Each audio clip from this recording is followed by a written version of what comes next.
Joining me now is Bloomberg LP senior economist Joe Bersuelas. Joe, what can you tell us? Well, I think what we've got here is, the negative interaction effects of both Sandy and the looming fiscal cliff.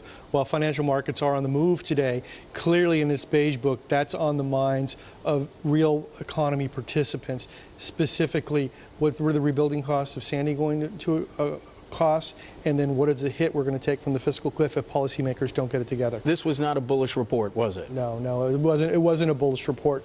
Moreover, it showed that decline in manufacturing that we've seen since really the middle part of the year, and that decline in core durable goods orders, I'm sure, is beginning to the lack of activity is beginning to percolate throughout the manufacturing sector. Some positive news, correct? Sure. What we know.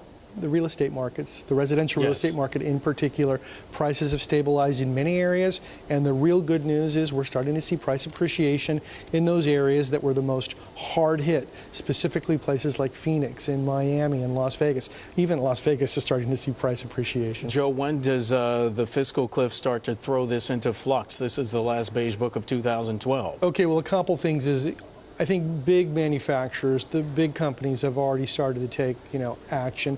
Clearly, we've talked to enough large firms that they have a plan B.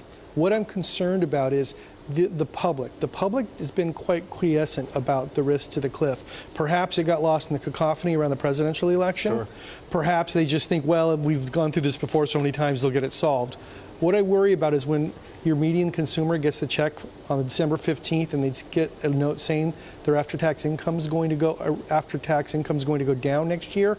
Perhaps they don't spend in that last sprint to the holidays the way we normally see, and that could hurt retailers. It doesn't look like the Fed has any plans to curtail that $40 billion in monthly mortgage-backed securities, does it? No, that's going to be with us for a long period of time. When the Fed meets on December 12th, I expect them to announce that Operation Twist is ending, but they're going to restart Treasury purchase programs in order to facilitate easier financial conditions, but they'll also say to partially mitigate any likely problems that are associated with the cliff. And Joe, just quickly, FOMC meeting again in 2 weeks on December 11th and 12th. What are you expecting? Well, that's exactly what they're going to do. The Fed's going to begin purchasing treasuries again. All right. Bloomberg LP senior economist Joe Bersuelas joining us. Joe, thanks so much.